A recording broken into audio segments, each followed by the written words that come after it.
Okay, so I will move on more in details of what I introduced just before the break.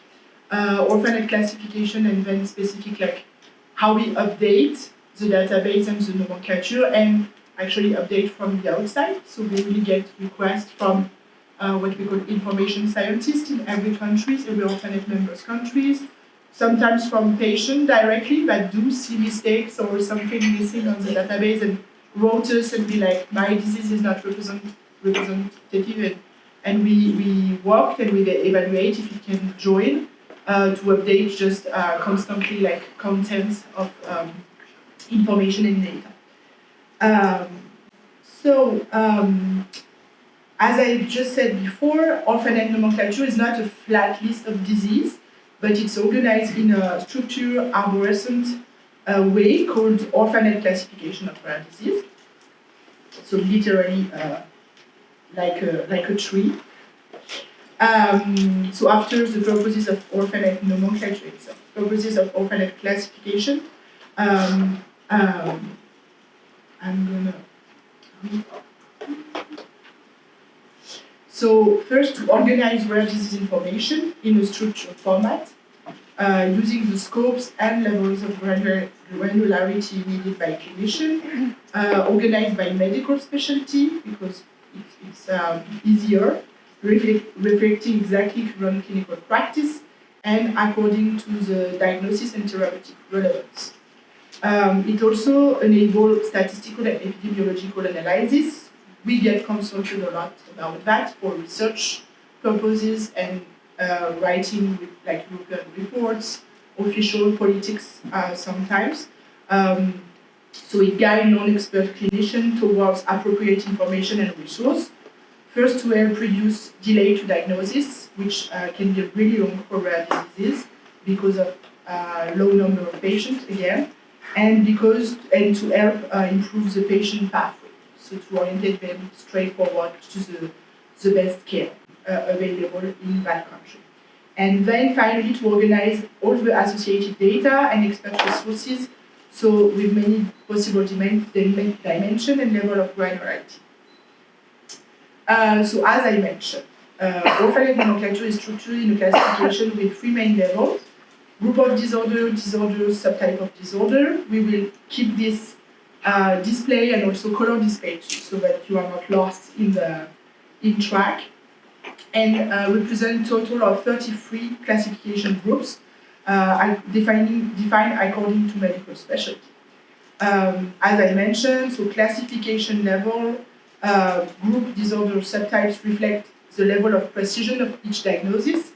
Subtypes are only created when this level of precision is used or useful in clinical practice. If at the end the doctor doesn't need that level of precision because the subtypes are very, let's say, unclear or thin, then we consider it can stay an orpha code at the disorder level because it won't change anything for the patient.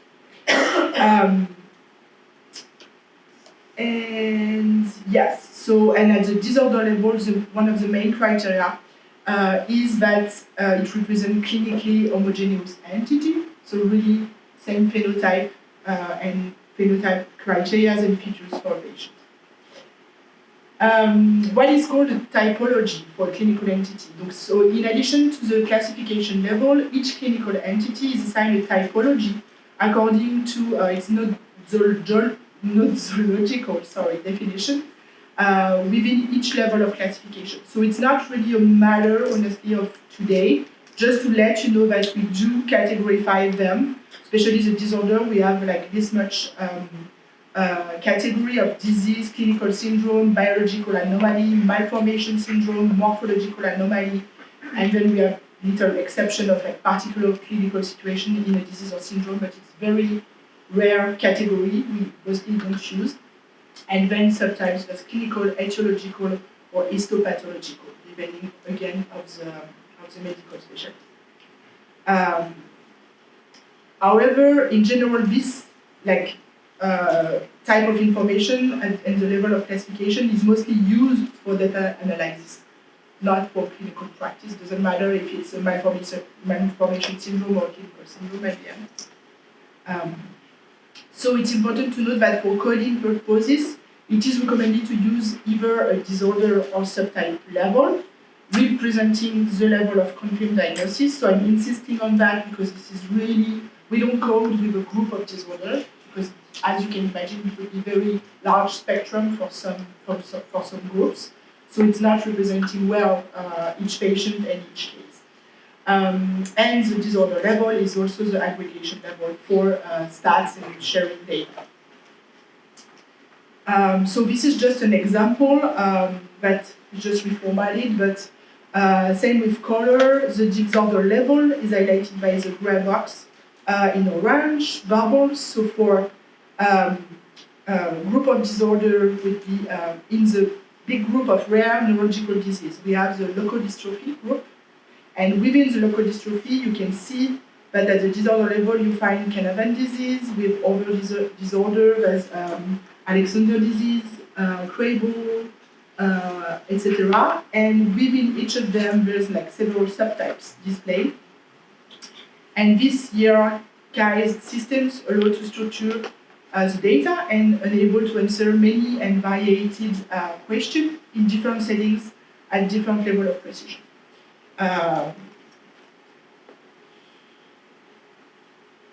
Okay, so this is also just another format play, as I showed before, flat format of classification, algorithms. That's how it looks like on the Orphanet website. Though we get feedback, and even for us, so we have internal tools that are not available for general public, that are display better the classification, because this is, so I don't think I will go really enhance with you now, but this is, I think, something in the afternoon with Roselle and Emrad, using the different tools, we can navigate and maybe show better how you navigate. If we don't have the time, I'm of course available to really show you 5 minutes after the talks, either today or tomorrow, if you need help. But the classification on the website, you really need to click many buttons in different groups to display the full classification of where it belongs. We have another tool I will mention that is really more friendly user visually than this. But I'm using that to really insist on each clinical entity is always one unique orphacode. Orphacodes are never reused. So we'll talk about that later when we inactivate a code. So we take out disorder from the database for different reasons and justification. We never reuse that orphacode. So you can be sure that your entity and the orphacode associated will be always the same, and it always corresponds to one unique classification level. So how it's organized? Orphanet classification have been created to organize nomenclature in a way that would be relevant to clinical practice and for diagnosis and therapeutic use. Each entity of the nomenclature is classified depending on its clinical presentation and on the relevant medical specialty. So as I said, there's 33 heads of classification, groups of classification. In the Orphanet classification and nomenclature, each corresponding to one medical specialty. So within the rare disease, you have the bone, metabolic, ophthalmic, skin, hepatic, etc., etc. Each of them is also subclassified in others, and a single disorder can be classified in as many classification groups as needed, according to the medical specialty it's relevant to.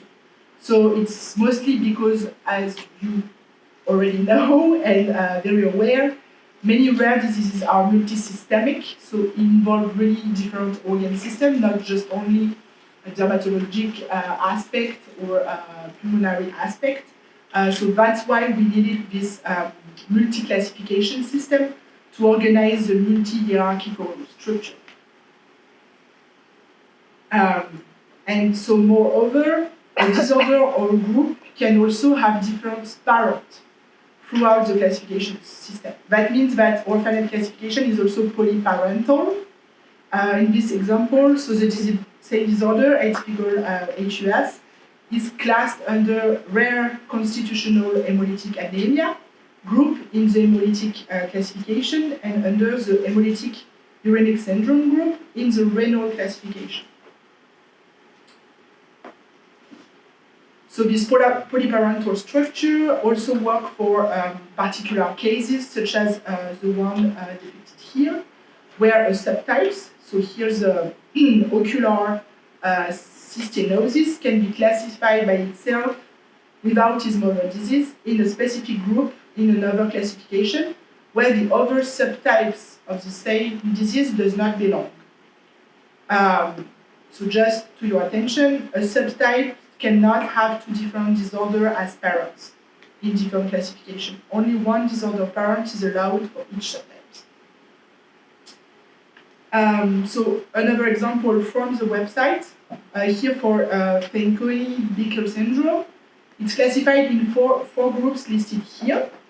And you see in the example on the right, Fanconi-Bickel syndrome has two different parents within the same classification. And an entity can therefore have different siblings when classifying different groups, but it always has the same sibling in the same group. So just quick notion of preferential parents, because we do need this information where there's like too many parents and groups it refers to. So each entity in the orphanet is assigned one preferred classification group. It reflects the specialty or system where it's more affected in the disease, or according to a set of explicit rules where there's no major affected system is recognizable. So it's called the preferential parents. It's done by Orphanet in order to enable the sorting out of all clinical entities by medical domain and to avoid multiple counting when you do stats, and you need to multi-classify entities in those stats when you use the data sets from Orphanet. This process is called linearization, and we have a specificated procedure for that with a linearization file available online also.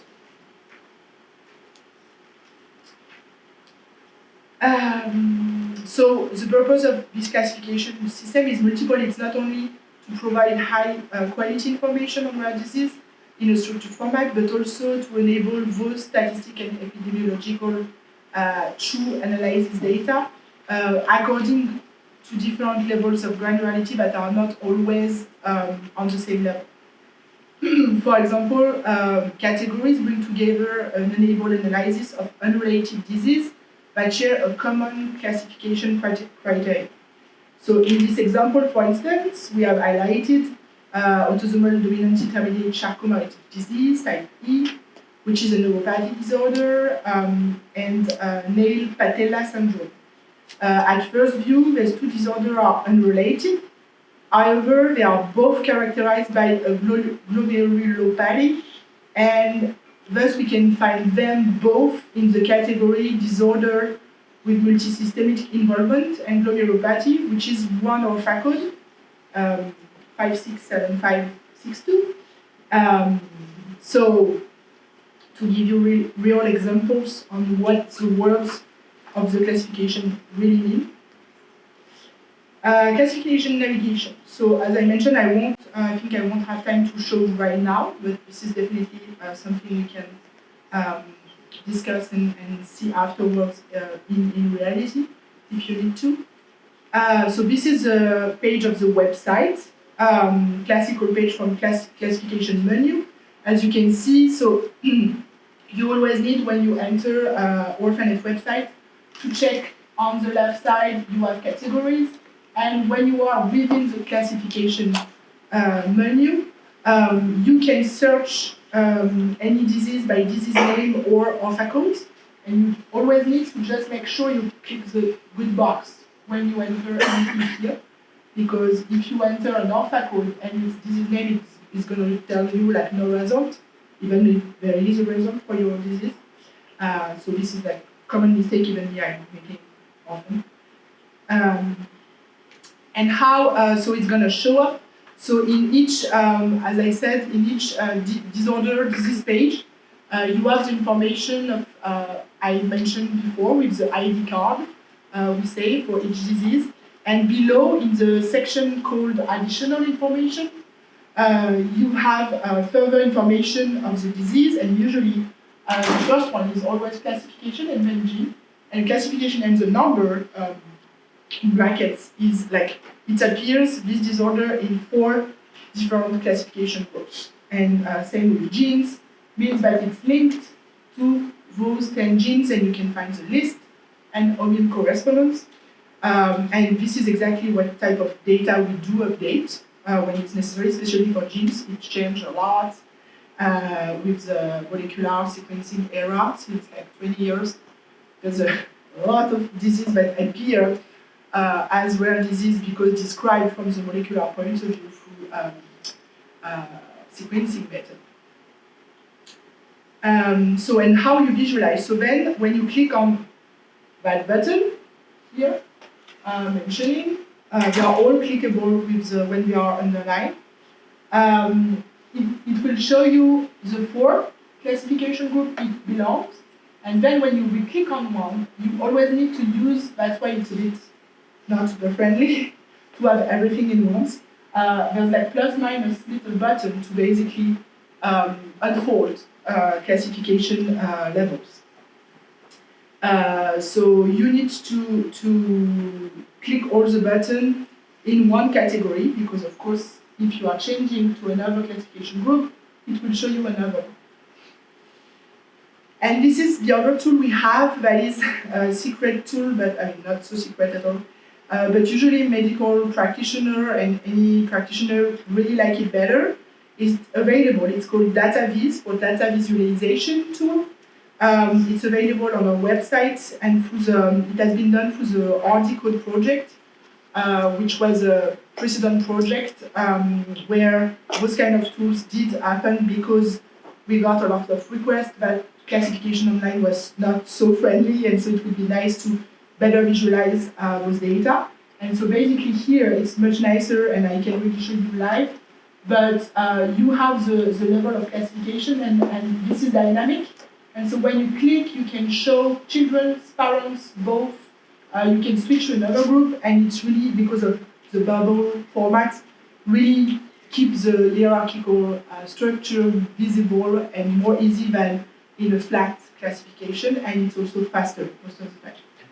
Will you show that also in the directly in practice sessions? I need to check with the, but I think in the afternoon, I mean, there's audio demonstration, but maybe if we have 5-10 minutes, yes. I was not planning to show now because I have more, No, but afterwards, yes, I can definitely. Okay, so I will come back to that. Same, so just a key point I mentioned about classification of rare diseases in Orphanet. I'm not reading, I mean, you can, I will anyway leave my presentation, so I'm not sure how, but I'm sure you can get some content available after. But everything is in the slide. And we get to the how to update the nomenclature. So that's the, like, let's say the main part of my job and the scientific team job. So I didn't mention, but in many of my team is run by a project manager, Katerina, which is like really the team leader for all of that, updating the nomenclature, all the collaborative work we are doing. As I mentioned, we work a lot with experts, medical, scientific experts, and also through ERNs. So I'm sure in your different specialty, you're already aware, depends of the specialty, depends of the ERN. So European Reference Network. So it's pretty recent. I think it's 2017. European Commission set it up those work groups by medical specialty to try to facilitate also the work from the medical point of view. And so there's like 20-something ERNs by medical specialty. We are all in charge of specific collaboration to actually revise specific group. So for instance, I'm working with ERN Bond, which is really the reference network for bone disease. And so they ask us to revise our classification on bone disease. So I'm working with them because they do, like medical doctors from the specialty, they publish their nosology each year. No, not each year, every 3-4 years, I would say. And so we observed that there was kind of a few big differences. So we did have orpha codes of disease. They are no longer represented in the bond specialty, and the other way. So they had new disease described that was not present in the database. So we work with them on every phenotype to make sure it's rare, and so all those criteria of this kind of work, this is exactly what I'm gonna decipher with you now. So basically it's how we create, how we modify, or how we inactivate an orpha code. So basically this is like the 3 types of action that can happen. To update the Orphanet nomenclature, creation of a missing entity when it's not present or new, modification of an existing entity by updating the nomenclature terms or classification level, for instance, or, and I would spend more time on this, inactivation of an entity. So I will show you, but basically on the website, if you have ever been, you can see sometimes for specific disease, obsolete and non-rare in particular are like tags that can appear before the name. And then it means that it has been inactivated orpha code because it's obsolete, because it belongs to another disease that it's actually the same phenotype but was named historically differently, which does happen a lot, or because it has been identified as non-rare anymore because of the frequency. And again, inactive orpha codes are not reused for different entities. So if it's inactive, but it's still present on the website. So first for creation, to insist, we have 3 main criteria to create a new orpha code. So of course, top one is the frequency of the disease. Means that the prevalence needs to be below 1 person in 2,000 people in Europe. This is like, as we said at the beginning, the common prevalence that is official. But more than that, the second really important criteria is that we have a homogeneous clinical presentation and that it's seen in at least 2 published cases. Again, can be 1 publication with more than 1 patient, or 2 with, depends on the round. And the sources for adding new entities, as I mentioned, are coming from different ways. So we have an internal monthly literature watch. So somebody is in charge of that. We get a lot of requests from expert centers that does want us to update and usually offer even to work with us to update to get like more information. And then requests, of course, from external users. So patient organization, random requests. We have a suggest an update button on the website. I can show you also in live. It's visible on like all the pages. And then just for your information, to have an idea, we have monthly meetings to validate all the decisions that we are going to be implemented in all Orphanet and translated in every language, official languages. And so those monthly meetings, we have a scientific and medical committee with Anna Rat, the director of Orphanet, and all the nomenclature team, once a month, and usually we create from 5 to 10 new entities in each monthly cycle. We do, this could be like a more example, but usually we get the question of like, oh, means that Orphanet is going to just increase numbers of rare disease over years. And interestingly, this is not what we see, because we do obsolete and inactivate among like as much as we do create new entities. So the numbers of disease has been pretty stable around 6,000 more or less 100 across like the last 10 years, I think. Because we do, it does happen that, for instance, I work on like some cases right now where there's no publication since 20 years of a specific disease that was described before all the molecular era. So I cannot really called another way by medical doctors now, or it describes another phenotype. So then we consider it does not belong to the nomenclature anymore because nobody described. Of course, if tomorrow somebody contacts me and thinks, but I may have a patient who is exactly this phenotype and those clinical criteria, we will reactivate the code. But this is how this get balanced kind of naturally at the end, and we don't just add more rare disease and create more rare disease. I will go fast. I have examples, but do not go over too much. Creation, as I said, those are the criteria. Homogeneous phenotype, prevalence, at least 2 published cases. Recent literature is kind of implicit, but of course, on the opposite of what I just said with the inactivation.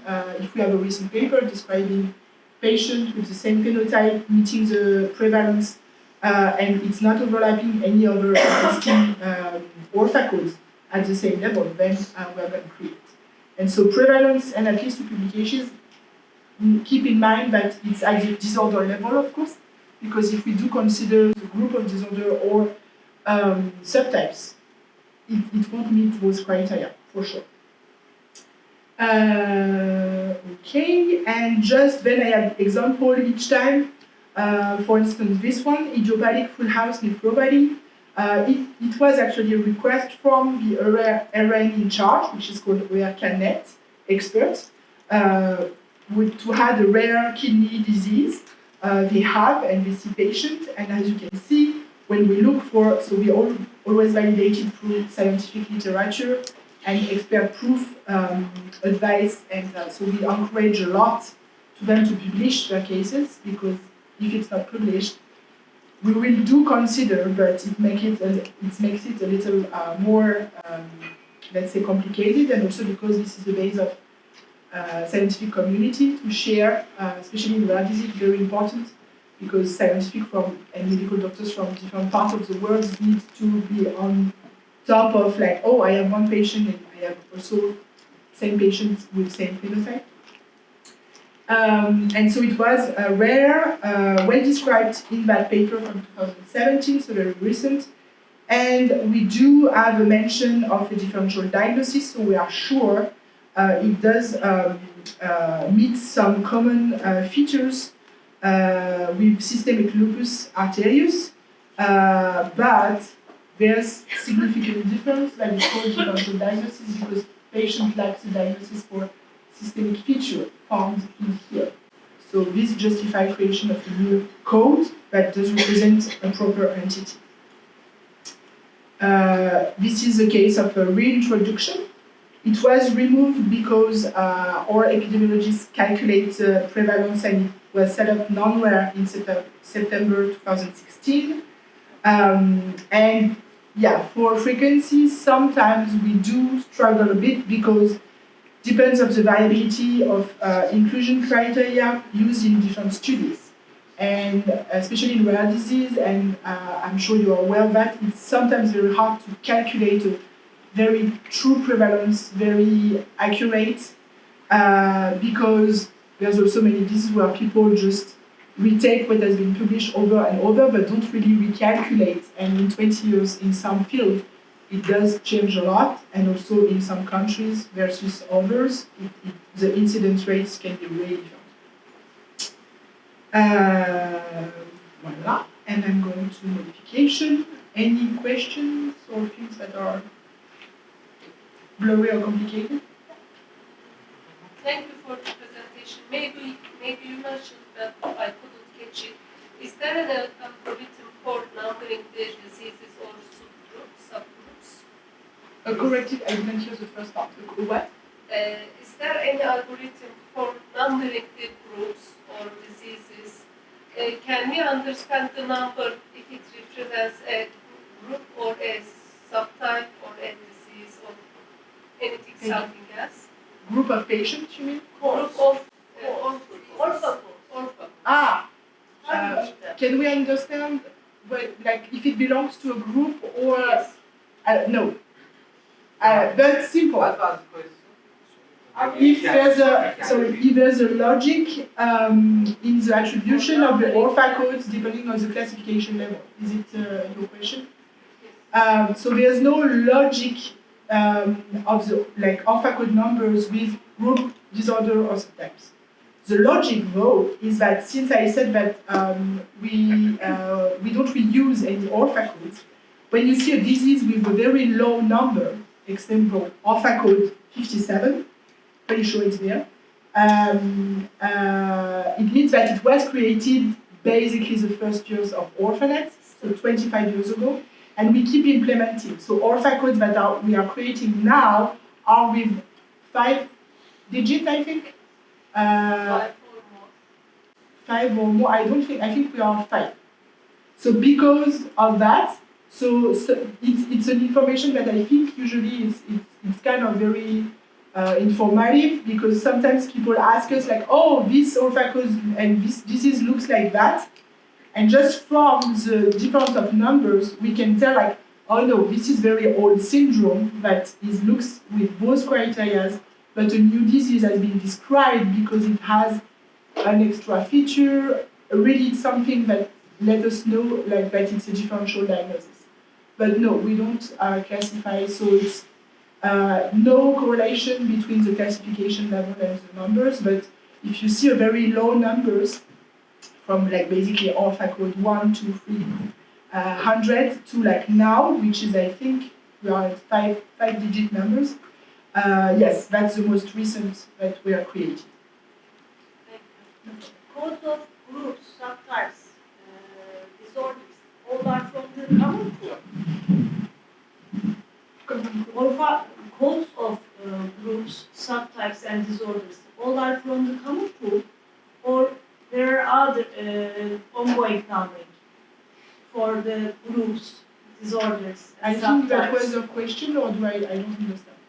There are 3 Level of classification. division, groups, subtypes, and disorders. You give the same the codes with the same Yeah, there's no logic. There's no direct correlation between with the same order. Yes, it's just, yes, because sometimes we create a disorder and at the same time we create the 2 subtypes. So it will, in the numbers, it will be closed just because it happened to be closed. But sometimes we revise a disorder where there's no subtypes, so the disorder is orpha 596. Because the number of the code of the group is 5 digits also. Yeah, because there's no correlation between the. If we go along with the revision, it's impossible to keep, in terms of numbers, a track of that, because you will see in the inactivation, we go back on decision many times. Like I have even seen like in my 8 months since I joined Orphanet last year, there was one cycle where I created an entity and like 4 months later, we got a revision because an expert was like, I think it's not rare because if you take this in account, and so we inactivate and we create it just 3 months before, you know what I mean? So it's really dynamic process. Okay, thank you. No problem.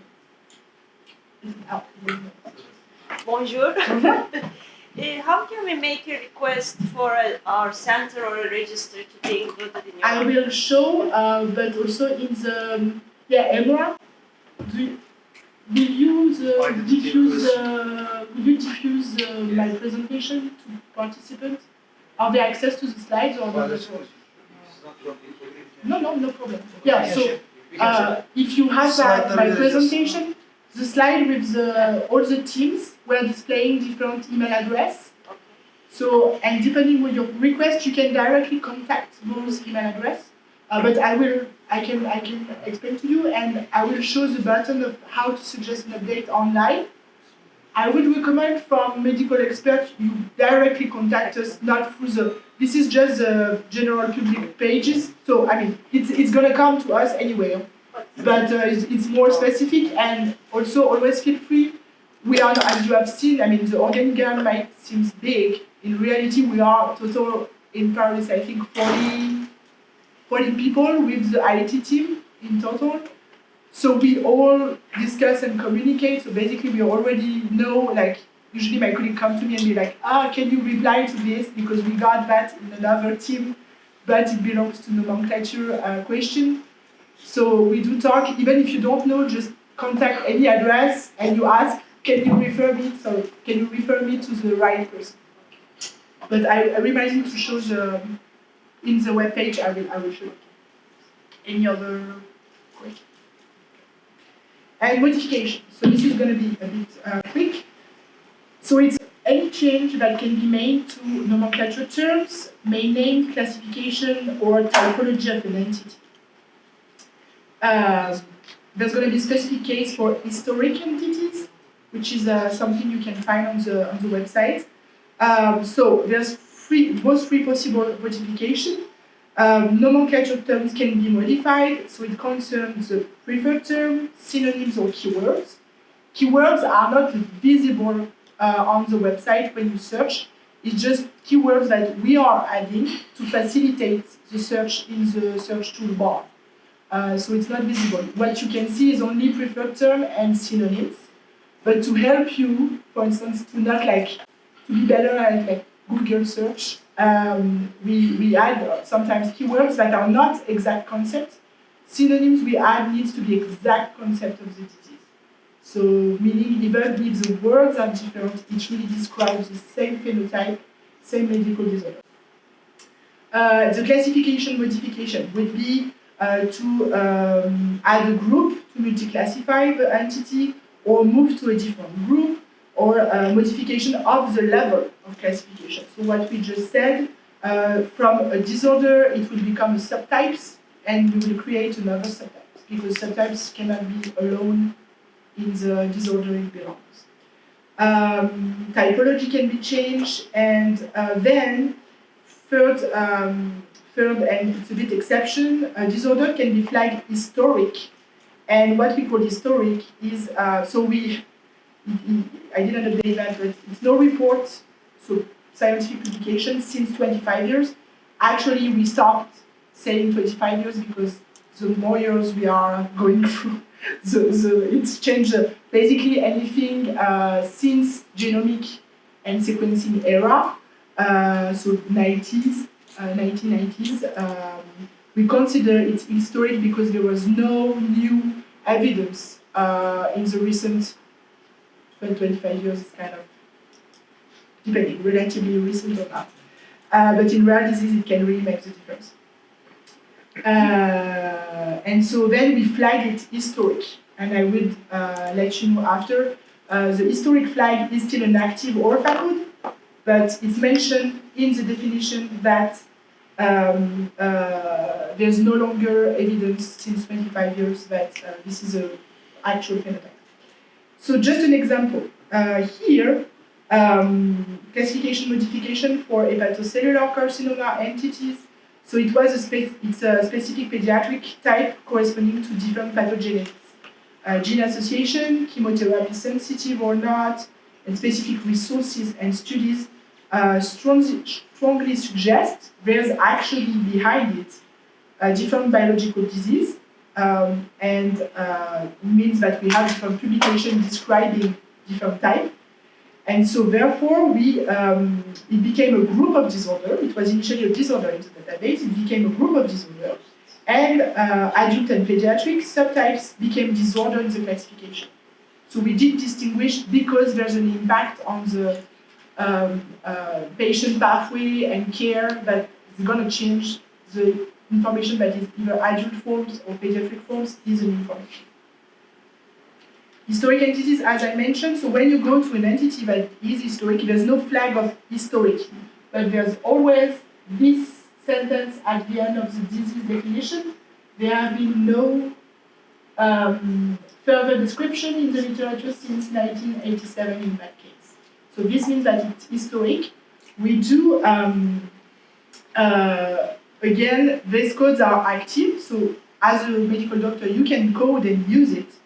But if it has been flagged historic, It means that we encourage a lot, if you are a coder, if you have somebody working with medical specialists, to let them know it's an historic entity code, and then use it if you feel that your patient is exactly this disease.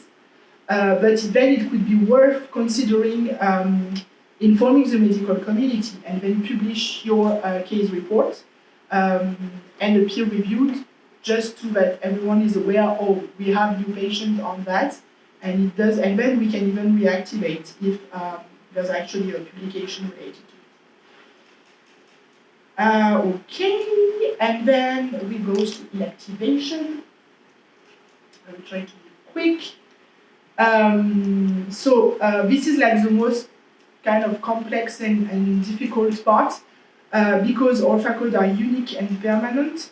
It means that if we inactivate, it's removed from the nomenclature and it's not reused for any clinical entities, even related.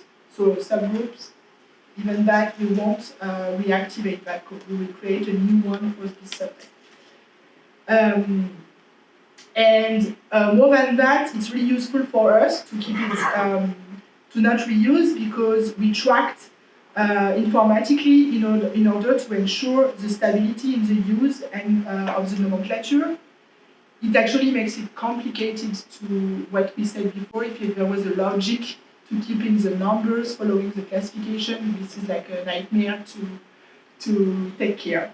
And so whenever possible, there's an indication of an active Orpha code that is need to be used instead of the one that is inactivated and is provided as a replacement. So we always give the target Orpha code. If it has been inactivated, we said like forever, for whatever reason, we give the new target Orpha code it belongs to.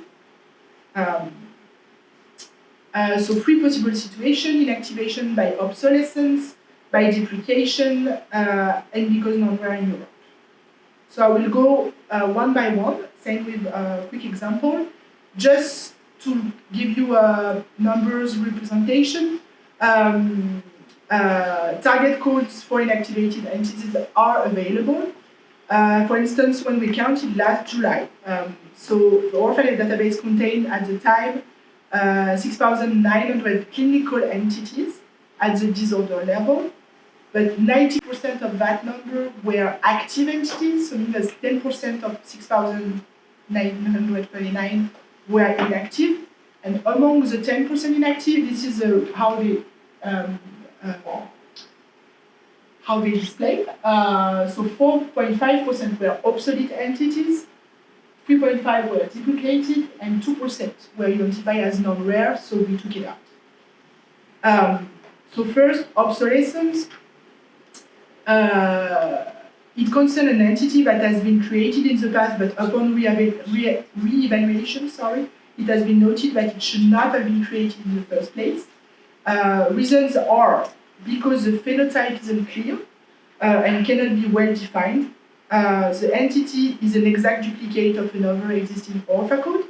The creation was based on one single published cases, one person, and there are no more patients described in the literature so far, or the entity is not relevant in the clinical practice, and so they basically tell us that they don't see those kind of patients or they don't exist. So this is the reason for to obsolete an Orpha code. Again, example from the website, for obsolete entities you will find, so straightforward, obsolete like before the preferred term, and in the summary, so we remove all associated potential data, and in the summary it's written that this entity has been obsolete from the Orphanet nomenclature of rare disease. Instead, consider using, and we do refer, it's applicable to a new target Orpha code, because it looks like it's the same, or it belongs now to this category, and we give the new Orpha code. Same here. Here it's like two subtypes, clinical subtypes have been inactivated, and so then we get the relationships referred to the disorder. So those unilateral, bilateral distinction did not make sense anymore, so we just use the disorder and we remove both codes, and this one is the one to use. This is another example because Madelung deformity, it's a wrist anomaly observed in very well dyschondrosis, and we have a lot of sometimes display because a clinical sign is not a distinct phenotype. And in some rare disease, it can get complicated because sometimes it's one clinical sign that makes the disease, but in that reason, it's not sufficient to keep it as a distinct phenotype, so that's why it's got obsolete. Same, this is a display for this example. Same here, we inactivate all those, they were considered not useful to have for atypical hemolytic uremic syndrome, all those subtypes. So they got removed and inactivated, and instead we create just 2 new subtypes, and they are referred now to atypical HS with complement gene abnormalities. And because there was only this one stays, and so in our internal rules, we cannot have a disorder just with one subtype. It doesn't really make sense in terms of classification. At the opposite of group of disorder, where it's fine, that's going to be like group of disorder and one disorder below. For the subtypes, it's kind of useless and not necessary for the granularity. Second reason is deprecation. So it's used when there's an evolution of knowledge and evidence from the literature again. For example, new cases are being described and reported and or have been reanalyzed for genetic findings, for instance. Then Orphanet assesses that the current representation is no longer accurate and a disease initially recognized independently is now described as part of another disease. This was the case for LOM2 related infantile onset nephrotic syndrome that is now recognized as part of the Pearson syndrome. And so then in the file and in the description, you will find the relationships moved to. So it means that it's described in this new syndrome and with this new orphan codes. And so from the website, same. So deprecation, we don't indicate deprecate in front, but same, it's displayed in the summary. We display and you click on Pearson syndrome, which is now the entity that is recognized LEM2 is part of. And finally, inactivation because it's non-rare. So if there's new evidence issued and the prevalence of the disease is not consistent anymore with European definition of rare disease, like below 1 in 2,000 people, then the entity is considered out of the scope because we are a database for rare disease, so of course if it's not rare, it doesn't belong in the database, and it's inactivated as non-rare. And same as for obsolete, it does display in front of the name that is non-rare in Europe, and you have a sentence written in the summary that is out of Orphanet nomenclature of rare disease anymore. Okay, this is another example. And just last to finish inactivation information. So we have deprecated, obsolete, and non-rare. And there's 2 different relationships that we applied in the database. For the deprecated one, we applied move to, another active code. For the obsolete, we applied referred to, another active entity, as a suggestion. So then the medical doctor needs to assess his patients according to that. It's a suggested alpha code. It's not exact one.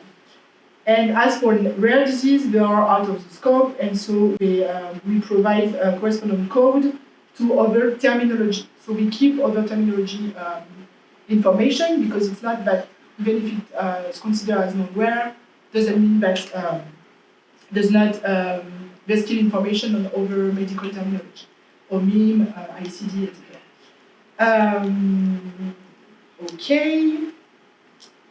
And just to be clear, so you are not concerned yet by the nomenclature pack which is what we release every year for member countries and every country that do translate the entirety of the database.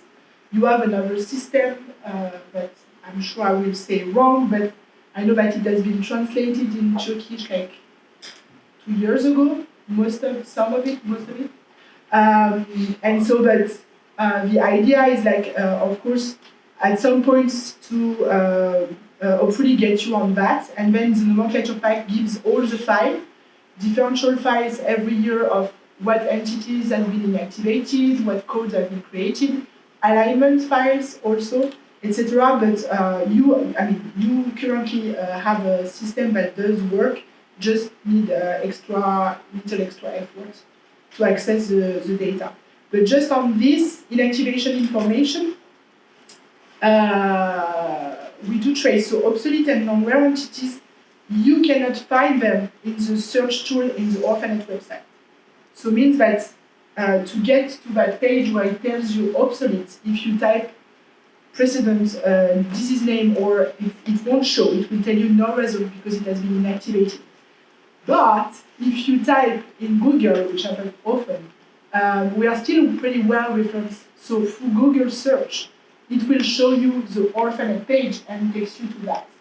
So basically, in our Orphanet search bar, you cannot find obsolete and non-rare entities, but you can find them in the database, so that's the classification visualization tool, and in the nomenclature pack, and you can also find them through Google search. For duplicated entities, it's available on all, means it will work through Orphanet website, database, and nomenclature pack. And I think Is there also a RESTful API for this? Because it's yes. Yeah, that's great. And the website of this Yeah, API? it's referenced in the nomenclature pack, but you can still, even if you don't have you can click the link, I think, from the IT, but I can show you directly for implementation and implementation. Great. Any other question?